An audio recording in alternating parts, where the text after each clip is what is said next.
Всем привет! В этом видео мы расскажем о минусах Муйне, о минусах Вьетнама, там, где мы живем.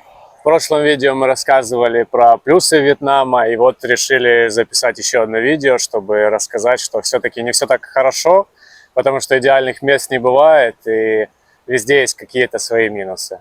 Сегодня мы приехали в такое живописное место, хотели, чтобы сегодня был закат такой красивый, но немножко не получилось, в общем, но все равно симпатично. За нами город Пhan Thiet, и видно рыбацкие судна, да, маленькие лодочки. Так что я думаю, что сегодняшний ветер нам не помешает, и звук будет качественный. Вот у нас такие волосатики есть. В общем, ну что ж, поехали по минусам Вьетнама. Первое, о чем хочется сказать, что нам не нравится во Вьетнаме, это запахи. Здесь очень много неприятных запахов вокруг. Начиная от запаха рыбного соуса, который здесь делают, и продолжая всеми рыбными оттенками, которые только можно себе представить, заканчивая мусорками, которые вокруг стоят, вонью от канализации, сточных вод, которые здесь протекают. У нас там свиньи живут рядом, тоже от них запашок идет. Иногда бывает, пованивает какая-то там тоже мусорка или свалка, в общем. Ну, может быть, это, конечно, частный случай возле нас здесь. Вот. Но вот запахи на базаре, к примеру, если ходишь по базару, там вообще очень такие специфические, неприятные нашему носу запахи. Так сказать, заполненность пространства всякими специфическими запахами и неприятными, она иногда доставляет дискомфорт. Я называю запахи во Вьетнаме 100 оттенков вони, потому что каждый раз можно встретить новый запах, хуже предыдущего, воняет тут знатно. В продолжение запахов хотелось бы отметить также, что на улицах очень мусорно. То есть есть мусор, который после стройки лежит уже очень долго. Есть мусор в пакетах стоит где-то возле какого-то дома заброшенного. И этот мусор, он привлекает крыс, тараканов. Неприятно находиться рядом с такими местами. Вот есть и такое, что они не очень чистоплотные, что ли, сами вьетнамцы, то есть они как бы нормально относятся к тому, что живут в грязи. У них нет урн здесь практически нигде, таких вот маленьких, аккуратненьких, которые обычно располагаются на тротуарах. И, в общем, у них нет такого воспитания, чтобы мусор бросать в урны. Поэтому, как правило, они просто бросают его где попало вокруг. Соответственно, есть стихийные свалки, просто сбрасывают возле дороги, там шоссе возле нас сверху. Я там гуляю, бегаю, иногда там на велосипеде катаюсь. И там тротуар такой широкий. И вот этот тротуар, если по нему прогуляться, он, во-первых, что очень заросший, там они его не ухаживают за ним. Во-вторых, там везде мусор всякий разный. И как бы получается вот этот тротуар, и дальше спуск такой, как, ну, в общем, как обрыв. И вот в этот обрыв тоже приезжают, туда сбрасывают это какой-то, может быть, строительный мусор. То приехали, сбросили там, да, там пакеты, клеенки, подушки, в общем. И вот это вот, в общем, у них такой вот вьетнамский минус, на самом деле, который идет, я думаю, что с детства, что они не воспитывают детей следить за чистотой. Соответственно, и рыбаки, которые выходят ночью и рыбачат, их здесь сотни лодок, то они просто берут и бросают весь мусор в море, там кушают с пластиковых каких-то контейнеров, бросают в море, и потом этот весь мусор прибивает к Муйне. В общем, на самом деле, это, конечно, проблема не только Вьетнама. В Египте тоже было очень много мусора вокруг. Тоже египтяне, они еще те свиньи. Тоже нет культуры убрать за собой свой же мусор. То есть где поел, там оставил и пошел. Да, там тоже мусор везде, пакеты летают, в общем. Ну, к этому тоже можно адаптироваться, как бы привыкнуть, это принять как неизбежное. Вот. Но такой нюанс есть, и к этому нужно быть готовым. Это не Европа, это не Штаты, это не какие-то развитые страны, в которых люди культурно тоже развиты. То здесь, в общем, есть вот такой вот нюансик. И следующий у нас пункт – это Сточные воды. сточные воды. Да, здесь есть проблема с канализацией. В Мойне. В Мойне, да. Иногда канализация не справляется, и бывают случаи, когда канализация, ну, то, что находится в канализации, попадает в море. Это периодически бывает, иногда случаи Ну, в возникают. пик сезона, когда большой поток туристов приезжает, тогда очистные системы канализационные не справляются, и происходит вытек. Это не то, чтобы сказать, всегда такое было. Нет. Такие случаи были. Они освещались тут медийно. Есть такая проблема, которую уже десятилетиями местные власти не могут решить. Соответственно, из-за этого есть загрязнение моря. Это не значит, что в море невозможно купаться, оно выглядит как болото, но все же можно было бы лучше поступать с экологией здесь, на месте, и можно было бы сделать этот курорт намного более привлекательнее, если бы разобраться со сточными водами, с канализацией и со всеми теми несанкционированными выбросами, которые тоже происходят здесь. Вот такой вот минус. Ну, я думаю, что ни для кого не секрет, что в Азии большое количество всяких пауков. В общем, здесь очень много насекомых, разных, опасных, не опасных. Они здесь есть, нужно быть к этому готовым. Нужно быть готовым к большим летающим тараканам. Да, они здесь летают, как жуки. А как надо быть готовым? Как надо быть готовым? Да, хорошо. Заказать сетки на окна и двери, потому что здесь у вьетнамцев не принято вешать сетки. Они с открытыми окнами спят.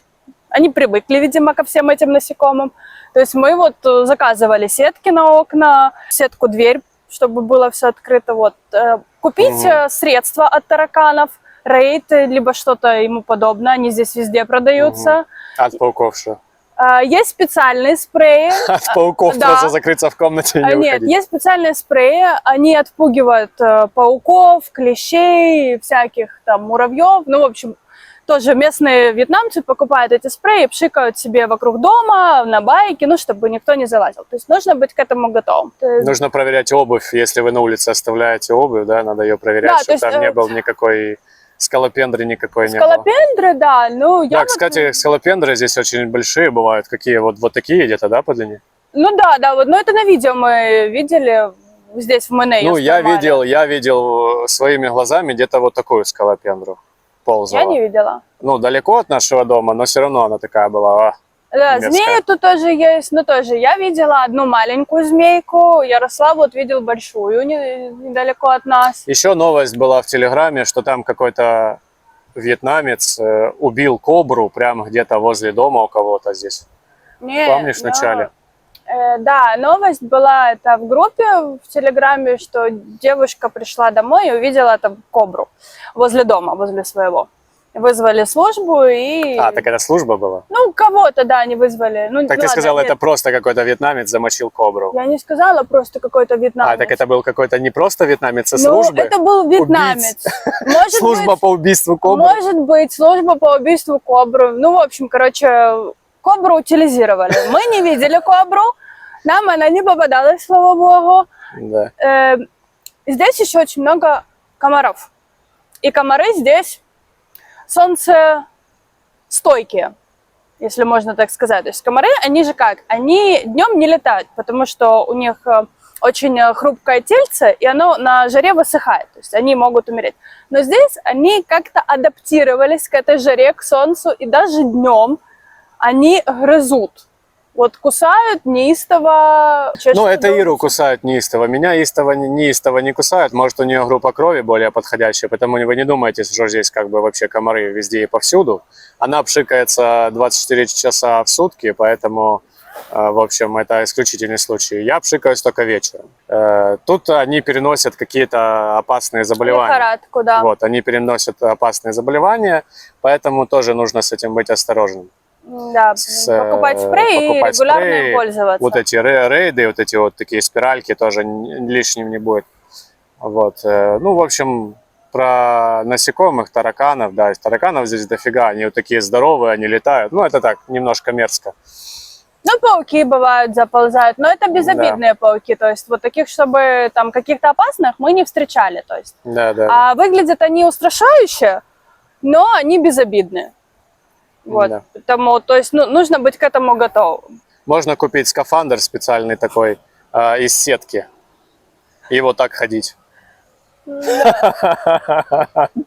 И тогда вам не надо сетки на окна, сетки на двери, просто вы человек-сетка. И спать в этом, да?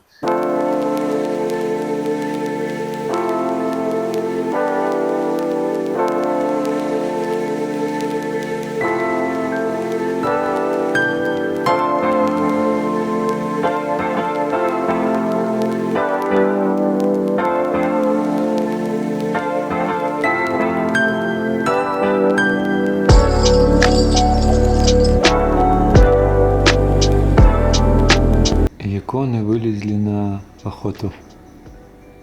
Едят активно сейчас комаров, которые садятся на стенку.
Подожди, у нас геккон на руке сидит.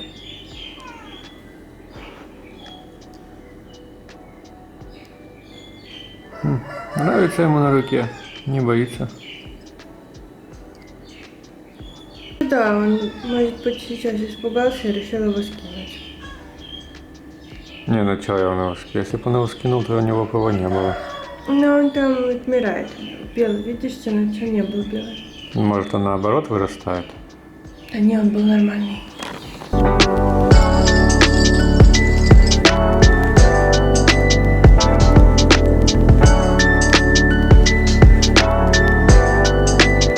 Вот такой паук как раз, как мы рассказывали. Вот только что я его словил. Ира испугалась. Ну, он, в общем-то, не опасный. Просто большой и, в общем, неприятный, да. Ну, красивый паук такой. Сейчас выпускать его буду.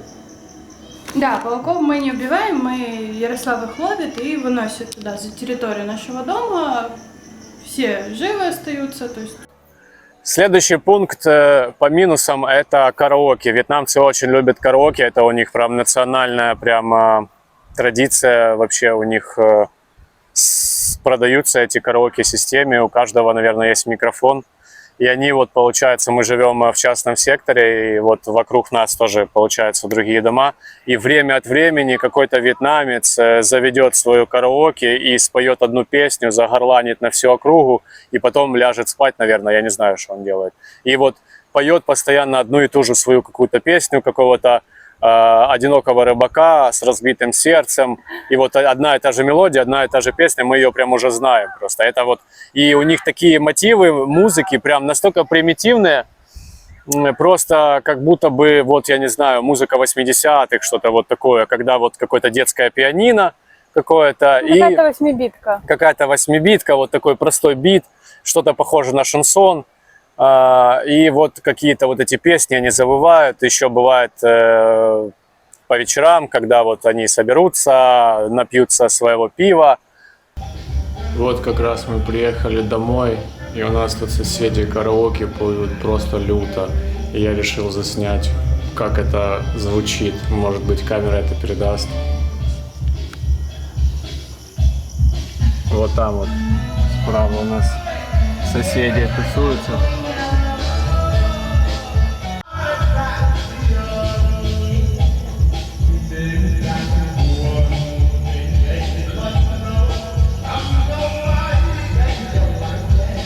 И давай по очереди горланить и вот это петь все про разбитую любовь и так далее. Я не знаю, что у них там за мотивы, но мотивы, как правило, все очень печальные, грустные такие вот. И это вот сегодня буквально перед тем, как мы сюда приехали. Соседи с ума сошли. Перед тем, как мы сюда приехали, в общем, мы сегодня днем с утра работали, там за компьютером в комнате закрылись, у нас пластиковое окно. Но все равно оно пробивает вот через это окно. У нас, получается, следующий участок, а у них колонки, типа, вот такие здоровые. Ну вот такие вот как бы колонки, ну мощные такие. Они их рубят, басы там такие конкретные.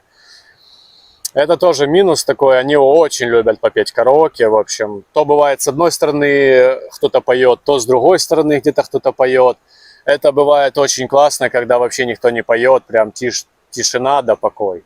Вот, это такой вот момент, конечно. На самом деле, как правило, мы живем и мы уже к этому привыкли, но иногда бывает такое настроение, когда оно начинает подбешивать просто. Вот, ну, либо вот как сегодня меня. Да, еще и другие были песни, какие-то более шумораздражающие. Здесь бывает, приезжают же, это туристическое место, приезжают какие-то туристы, видимо, заселяются в гостиницу и давай валать вот это вот, напьются и давай валать вот это вот, развлекаться там. И они вот, да, сегодня другая была музыка, другие были исполнители. И прямо они целый день. То целый у нас день, да. одна песня утром, одна в обед, ну и вечером там бывает. А сегодня вот целый день не замолкают, что оно, ну, неприятно дома находиться, хочется уйти. Да, ну это бывает не очень часто, я бы, как правило, по вечерам, но все равно такой нюанс есть, иногда он подбешивает. Да, во всем Вьетнаме все вьетнамцы поют караоке, это у них любовь. Так что, если вы любите петь караоке, то let's go Welcome to Vietnam. Да. Вот, ну а мы переходим к следующему пункту, по минусам, это у нас... Петухи.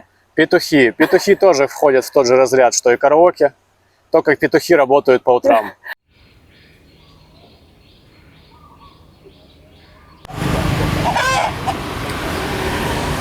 Видно птицы. Не всегда. Бывает еще у нас, вот там же, где и караоке, на том участке есть, там, по-моему, 3 петуха, и один, он, видимо, участок, очень плох, и вот он даже ночью орет. Он в 8 вечера кукарекает, он в 9 вечера кукарекает. Может, наоборот, он очень хорош, что у него сил хватает кукарекать. Целый день. Целый день, Ну, да. возможно, молодой, возможно, старый, кто его знает. Я встаю рано утром, где-то бывает, встаю в 5:30, и он уже начинает работать, да. Да, они с 4 начинают он начинает где-то до 7, вот так вот он регулярно. Вот тоже бывает такое, что пропускаю мимо ушей, бывает иногда подбешивает, что либо наушники, либо беруши одеваю. Тоже вот с петухами тоже здесь. В общем, тут почему петухи? Петухов они не едят. Ну, едят, конечно. Ну, они едят петухов, но они, как правило, держат петухов, потому что они верят в то, что в птиц, в принципе, в птиц, вселяются души умерших предков. Родственников, да. Родственников, родных, да. У некоторых есть такие клетки с птичками. Маленькими, да. У кого кто-то заводит петухов. Ну и вот, в общем, наша хозяйка тоже недавно завела петуха. Он у нас кукарекал, потом благополучно сдох. Я видел его труп. Это не я его убил. Но, слава богу, -1 петух. Да, он приходил очень рано к нам на нашу вот эту вот верандочку, запрыгивал там у нас на маленькие пальмочки, не пальмочки, в общем, на небольшие цветы, и сидел там кукарекал. И они как бы перекрикивались с другими петухами с соседнего участка. То есть наш делает кукареку, и тот отвечает кукареку. Ну, в общем, ладно, не будем так сильно углубляться в эти подробности, а то у нас сейчас солнце уже сядет, да. И будет темень полная. Да, в общем, петухи. В общем, петухи – это минус. Да. Итак, следующий пункт, он касается особенно того сезона, когда находимся мы здесь сейчас. Это с апреля по октябрь. Это сезон дождей, это не сезон, не туристический сезон здесь. Здесь в это время мало ветра, много дождей и более высокая температура. Соответственно, более влажно и душно. Мы, когда сюда летели, думали, что это время будет невыносимое. Но на практике оказалось, что довольно-таки неплохо. В принципе, жить можно. Особенно даже, когда дождик выпадет, так прохладно становится. Но да, бывают, конечно, дни, когда прям вот так тяжело, так прям очень жарко, влажно. То лучше дома сидеть под кондиционером днем и выходить уже либо утром, либо вечером. Но опять же таки, повторюсь, это бывает иногда, и стоит учитывать, что если вы дожди не любите, то это тоже минус. Один из минусов Вьетнама – это язык. Так как вьетнамский сложный и новый для нас язык, непонятный, а с английским, ну, они здесь не очень дружат. Мало кто знает английский. Если кто-то знает английский, то у них ужасный акцент, который очень сложно понять. Английский, вьетнамский, да, его сложно понять, порой даже не получается его понять. Но есть Google Translate, мы им пользуемся постоянно, то есть переводим с русского на вьетнамский и также наоборот. Очень удобно. Да, можно общаться через Google Translate, просто голосом говоришь, переводится речь, и так же само вьетнамец на вьетнамском говорит, переводится на русский, это удобно. В чем заключается минус? Минус заключается в том, что сложно разговаривать на английском языке, если вы его знаете. Допустим, взять Египет, то в Египте было намного проще разговаривать на английском, потому что в Египте больше людей знают английский и знают его лучше. Еще один минус – это необходимость регулярно делать визаран. Вот мы будем ехать на визаран послезавтра, да? Ну, можно сказать, завтра ночью. Завтра ночью мы едем на визаран в Камбоджу. Нам необходимо делать это каждые 3 месяца. И помимо того, что есть необходимость регулярно ездить делать визаран, это еще и стоит денег. Каждая такая поездка на двоих нам обходится в $300. То есть $150 на двоих. Мы делаем это через фирму, которая все организовывает. За нами приезжает автобус, слипер-бас, очень комфортный. Мы садимся в 2 часа ночи, потом уже утром приезжаем на границу с Камбоджей, там заходим, проходим все, в общем, вот эти вот процедуры и ожидаем там часа 2, где-то 3, пока нам сделают вот эти все наши документы, нашу визу, и уезжаем обратно и примерно вечером возвращаемся. То есть неудобство заключается в том, что необходимо каждые 3 месяца ездить и необходимо тратить на это деньги. Здесь не получится, как в Египте, просрочить визу там и потом при вылете заплатить. То есть здесь большие штрафы накладываются, и также полиция приходит и проверяет обновленные визы. То есть к нам приходил полицейский, в предыдущий раз, когда мы сделали визаран, он пришел и проверил наши паспорта, что наши визы действительно обновленные, и все, тогда мы можем спокойно жить. То есть если бы нет, то там штраф. Почему он приходил к нам и проверял? Потому что, видимо, хозяйка, у которой мы снимаем жилье, она работает в белую и подает, в общем, наши данные в налоговую. Поэтому тоже будьте бдительны, если будете здесь жить, что могут постучать и проверить вашу визу.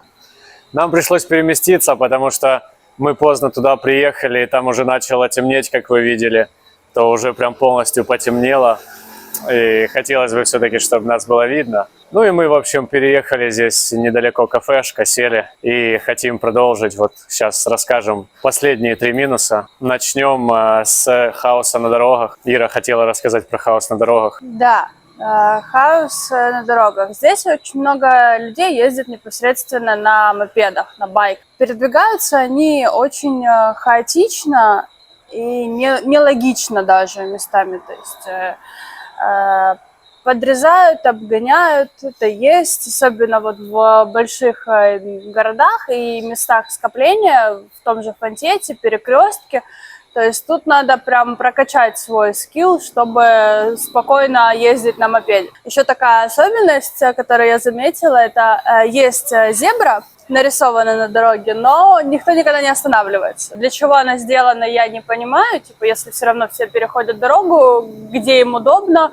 Зебра нарисована, потому что нужно все-таки стремиться быть цивилизованными, и власти Вьетнама хотят, чтобы так оно и было, но люди не воспитаны пропускать кого-то на зебре. Ну, это сложно, на самом деле, когда едет 100 мопедов, чтобы вот 100 мопедов остановилось, тебя пропустило на зебре. Ну, в общем, если ездить здесь на машине, то есть на мопеде, то да, здесь, ну, привыкаешь, конечно, к этому всему. Но если ты пешеход и где-то переходишь дорогу, нужно быть аккуратным. Да и на самом деле на мопеде тоже, если ездишь, то надо по сторонам хорошо смотреть, потому что они обгоняют. Со всех сторон. Со всех сторон, да. Да, выскакивают. А если взять автомобили, ну, по крайней мере, вот у нас в Майне, они ездят очень медленно и очень осторожно. Приезжают хорошие машины, и такое ощущение, что они их купили на последние деньги. И прям настолько осторожно все, вот прям аж едешь на мопеде, аж бесит, что он так медленно не может маневрировать. Вот. Ну, в общем, такой минус насчет непорядка на дорогах. И на зебрах не пропускают Иру, в общем, ей не нравится. Да, но светофоры тоже горит красный. Мопедисты не останавливаются, они едут. Да. Машины останавливаются, мопедисты не Ну, получается, останавливаются. здесь как бы 3 полосы идет. И вот крайняя справа это для мопедов. И вот мопедисты вообще не останавливаются на светофоре. Типа они едут дальше. Ну, это стоит добавить, что на самом деле это не во всем Вьетнаме. Вот в Сайгоне, когда светофор загорается, там останавливаются все. Это здесь просто такая местность, более какая-то расслабленная, поэтому, я думаю, они плевали на все эти правила и едут себе дальше. Да, ну вот такую особенность мы для себя отметили как минус. Лично мне еще не нравится то, что нужно постоянно быть с наличкой. То есть снимать деньги с банкомата, чтобы расплачиваться в маленьких локальных магазинчиках, в некоторых кафешках, потому что карты не принимают, говорят, нет, только за наличные. И не нравится мне то, что комиссия, получается, 55 донгов за каждое снятие, неважно, ты снимешь там 300-500 донгов, либо 3 миллиона. Ходить постоянно с наличкой тоже не очень удобно, потому что деньги, их много, ну, в общем, неудобно, мне не нравится. Лично вот я для себя это отметила, что... Не нравится с деньгами ходить. Мне нравится ходить с картой, потому что это удобно. А тут, к сожалению, не везде ее Неудобно принимают. без денег ходить. Да, либо же есть магазины, где они принимают карту, но условие, что ты там покупаешь от 100 донгов что-то, либо же к твоей сумме прибавится 5% налог. Что от себя могу добавить? Кафе, у них есть оплата картой, но не во всех. Просто такие более цивильные кафешки, более дорогие, да, у них есть, конечно, оплата. Если это какие-то более простые заведения, то там нет. Что касается магазинов, то в супермаркетах есть оплата картой. Если это какие-то местные что-то продают здесь, у них маленький свой магазинчик, у них нет. Это не только Вьетнама касается. Еще мне хотелось бы отметить такой нюанс, не минус, это просто особенность такая, что нет центрального газоснабжения. То есть газ здесь в баллонах. В чем минус? В том, что газ заканчивается, и не всегда есть дома хозяйка, чтобы ей сказать о том, что у нас закончился газ, чтобы она позвонила в службу, и нам привезли баллон. То есть было у меня уже такое 2 раза, что газ заканчивался, и некому было обратиться, а я готовила кушать в этот момент, то есть приходилось откладывать вот на потом эти все свои приготовления. Вот, это и здесь так, и в Египте также. То есть, ну, для меня лично это неудобно. Это не минус, просто такая вот неудобная особенность этих стран. Не всегда есть дома хозяйка где-то в шкафу, да? Шкаф Да, открыл, хозяйка не всегда сидит у хозяйка нас есть. под дверью и ждет, когда мы к ней обратимся за помощью, к сожалению, или к счастью. Ну, на самом деле, Пришлось еще кормить. вьетнамка, вот эта наша хозяйка, очень быстро реагирует и приезжает баллон с газом. Это очень да, быстро. да, на самом быстро, тут бесспорно. В Египте, конечно, мы ждали дольше. Тут быстро это все происходит. Ну и как-то я считаю, что не очень это безопасно. баллоны. Может быть, как-то надумано, напридумано мной, но мне кажется, что это не совсем безопасно держать этот баллон на кухне. Не, ну так, конечно, ты куришь постоянно возле этого баллона стоишь. Я не только курю, я еще и спички подпаливаю постоянно, проверяю, не травит ли газ там с баллона. Ладно, Что ж ты все не рассказываешь, всю правду про меня? ладно. Это мы вырежем. Мы приехали, караоке начали петь. Та жесть, кошмар. В общем, постарались все рассказать, вроде как все учли. Вот такие вот минусы, они тоже существуют. В следующем видео мы покажем и расскажем про нашу поездку на Визаран в Камбоджу. Это будет уже послезавтра. Поэтому, если вам понравилось это видео, ставьте лайки, подписывайтесь на канал, чтобы не пропустить следующие видео. Пишите в комментариях, чтобы вам интересно было узнать, чтобы мы могли рассказать в следующих роликах. И напишите, пожалуйста, нам в комментариях о своих минусах вашей страны, где вы сейчас находитесь. Нам будет очень интересно почитать. Спасибо за внимание. Увидимся в следующих роликах. Пока. Пока!